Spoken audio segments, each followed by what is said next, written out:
Assalamualaikum warahmatullahi wabarakatuh. Nama saya Sally Putri Pratami. Hari ini saya akan mempresentasikan artikel saya yang berjudul tentang penggunaan bahasa asing dalam penamaan bisnis kuliner di kawasan Raja Wali, Kota Palembang.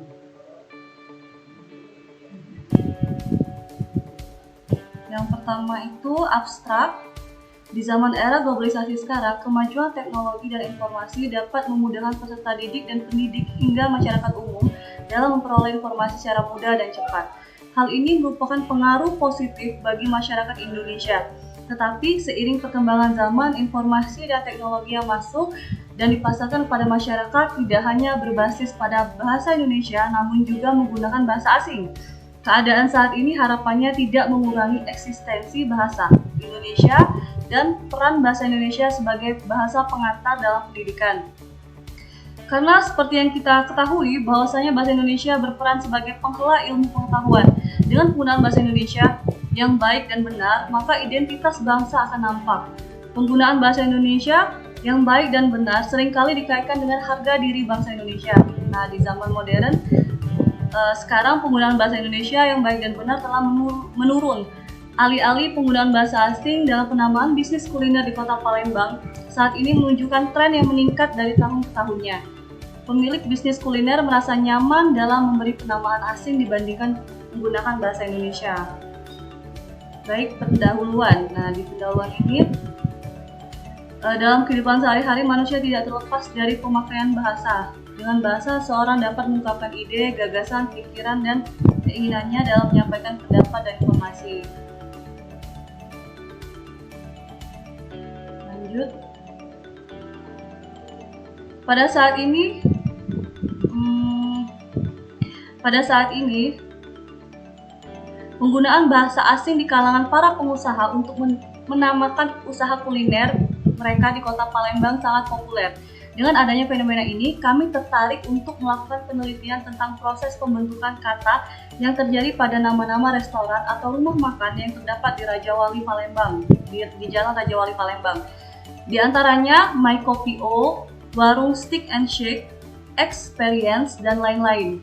Hal itu mengindikasikan bahwa masyarakat cenderung overconfidence dalam menggunakan bahasa asing. Kawasan Raja Wali Kota Palembang dipilih karena yang pertama, daerah ini adalah daerah padat penduduk. Yang kedua, daerah ini adalah salah satu area segitiga emas niaga di Kota Palembang. Dan dengan adanya Universitas IBA, SMA Saferi 1, dan lembaga pendidikan lainnya yang ada di daerah tersebut dapat meramaikan restorannya dan dapat membuat satu restoran atau rumah makan lainnya saling bersaing dalam memasarkan dagangannya.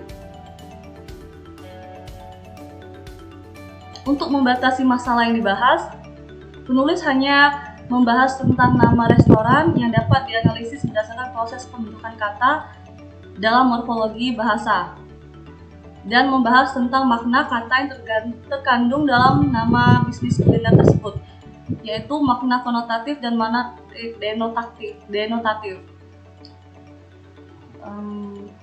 Dalam penelitian ini merupakan penelitian deskriptif kualitatif. Data yang digunakan dalam penelitian ini adalah nama rumah makan yang telah kita tandai di atas.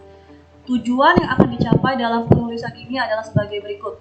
Yang pertama, untuk mengetahui seluk-beluk penamaan bisnis kuliner oleh pemiliknya. Yang kedua, untuk mengetahui tingkat penguasaan dan kesadaran berbahasa oleh para pemilik bisnis kuliner untuk mengetahui yang pertama pemakaian kosakata bahasa asing yang sebenarnya sudah memiliki padanan dalam bahasa Indonesia atau belum. Yang kedua, pemakaian kosakata bahasa asing yang bercampur dengan bahasa Indonesia dengan struktur bahasa Indonesia. Yang ketiga, pemakaian bahasa asing dengan struktur bahasa asing. Tinjauan pustaka, pengertian bahasa. Menurut Sadono, tahun 2012 halaman 15, bahasa adalah sebagai alat manusia untuk mengekspresikan pikiran dan perasaannya. Menurut Muklis tahun 2010, bahasa Indonesia merupakan bahasa yang memiliki 4 kedudukan, yaitu sebagai bahasa persatuan, bahasa nasional, bahasa negara, dan bahasa resmi, serta berhasil mendudukan diri sebagai bahasa budaya dan bahasa ilmu. Menurut Isa Cahyani tahun 2013, halaman 36, bahasa sebagai alat ekspresi diri dan sebagai alat komunikasi sekaligus merupakan alat untuk menunjukkan identitas diri. Dan yang keempat, menurut Novi Ikwati tahun 2010, halaman 1, bahasa merupakan alat untuk berhubungan dan bekerja sama dengan manusia lain. Melalui bahasa, seseorang dapat menyampaikan ide, gagasan, maupun perasaannya kepada orang lain. Metode penelitian digunakan dalam penelitian ini adalah metode deskriptif kualitatif, di mana mendeskripsikan data-data yang dikumpulkan dari hasil pengisian angket atau kuesioner dan interview. Pelaksanaan waktu penelitian itu dari tanggal 27 September sampai dengan 30 September tahun 2020. Respon penelitian melalui manajer atau staf usaha kuliner. Hasil penelitian. Nah, pada bagian ini akan dipaparkan hasil penelitian diperoleh dari studi lapangan maupun wawancara dengan para ahli. Berikut akan diberikan beberapa contoh penamaan usaha kuliner di Raja Wali Kota Palembang. Yang pertama, warung Steak and Shake. Nah, warung Steak and Shake ini yang artinya warung, daging, dan minuman. Mereka mencampurkan bahasa Indonesia dan bahasa Inggris, tetapi menggunakan struktur bahasa Indonesia karena objeknya warung itu berada di depan. Warung Steak and Shake. Itu. Yang kedua, My Coffee O. My Coffee O yang artinya kopi oku. Mereka mencampurkan bahasa Indonesia dan bahasa Inggris, tetapi menggunakan struktur bahasa Inggris karena objeknya kopi O itu berada di belakang. Itu. Experience. Kata experience itu sebetulnya berasal dari kata experience yang artinya pengalaman. Mereka menggunakan bahasa Inggris, cara penyebutannya pun masih sama, tetapi dalam bahasa Indonesia tidak ada artinya. Dan mereka pun tidak menuliskan maksud dari judulnya di papan nama tersebut. Experience.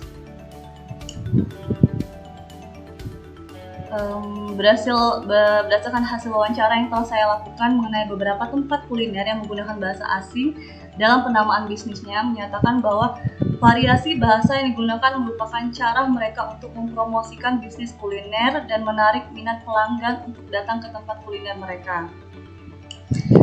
Pernyataan tersebut didukung oleh penjelasan dari beberapa manajer dari para manajer di tempat-tempat kuliner tersebut. Seperti manajer dari warung Steak and Shake.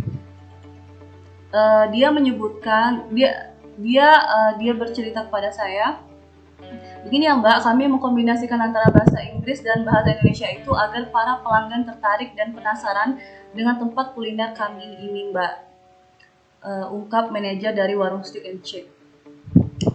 Manajer dari My Coffee O juga mengatakan bahwa mencampurkan dua bahasa merupakan cara yang bagus untuk menarik rasa ingin tahu para pelanggan untuk mencoba.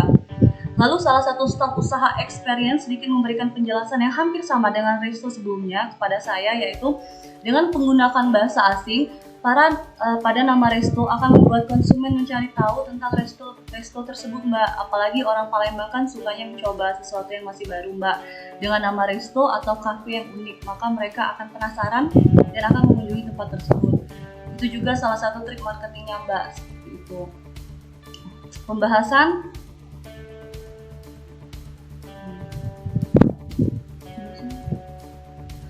Pada pembahasan, era globalisasi akan menyentuh sebuah aspek kehidupan, termasuk bahasa. Bahasa yang semakin global dipakai oleh semua bangsa di dunia ialah bahasa Inggris, yang pemakaiannya lebih dari 1 miliar.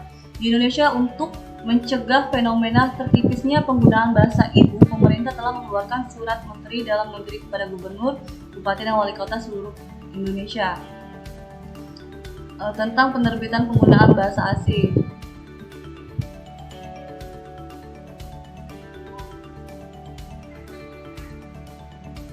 Frekuensi kegiatan sosial ekonomi serta pembangunan nasional yang semakin memuncak bersamaan dengan kemajuan ilmu pengetahuan dan teknologi telah mendesak bahasa Indonesia ke dalam kedudukan yang saling bersaing dengan bahasa asing, terutama bahasa Inggris, pada tingkat-tingkat tertentu di tengah-tengah masyarakat. Walaupun kedudukan dan fungsi bahasa daerah dan bahasa asing itu sudah diatur penggunaannya, tetap saja pemakaian bahasa daerah dan bahasa asing atau bahasa Inggris dipergunakan semaunya oleh pemakainya. Kenyataan itu akan menyudutkan penggunaan bahasa Indonesia. Kalau bahasa Indonesia tidak segera diatur penggunaannya, bahasa Indonesia tidak akan mampu menunjukkan gengsinya, baik di negara sendiri maupun internasional.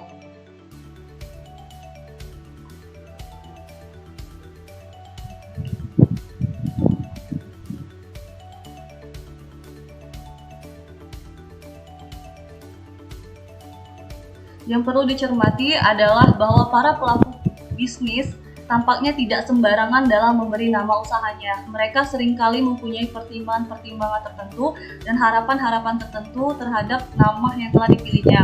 Harapan-harapan itu tentu berbeda-beda antara pelaku bisnis satu dengan pelaku bisnis lainnya.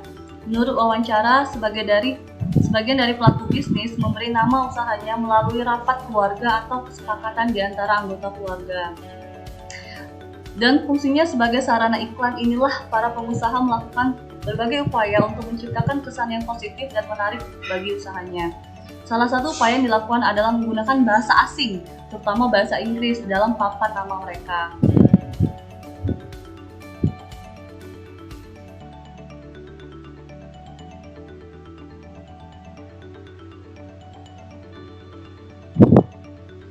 Oke, baik, penutup. Perubahan bahasa dapat juga terjadi bukan hanya berupa pengembangan dan perluasan, melainkan berupa kemunduran sejalan dengan perubahan yang dialami masyarakat. Berbagai alasan sosial dan politis menyebabkan banyak orang meninggalkan bahasanya atau tidak lagi menggunakan bahasa, seperti misalnya dalam perkembangan masyarakat modern saat ini. Masyarakat Indonesia cenderung lebih senang dan merasa lebih inflek untuk menggunakan bahasa asing. Hal ini memberikan dampak terhadap pertumbuhan bahasa Indonesia sebagai jati diri bangsa. Akhirnya, kepopuleran bahasa Inggris menjadikan bahasa Indonesia tergeser pada tingkat pemakaiannya. Baik, itu saja presentasi artikel dari saya. Saya tutup dengan wassalamualaikum warahmatullahi wabarakatuh.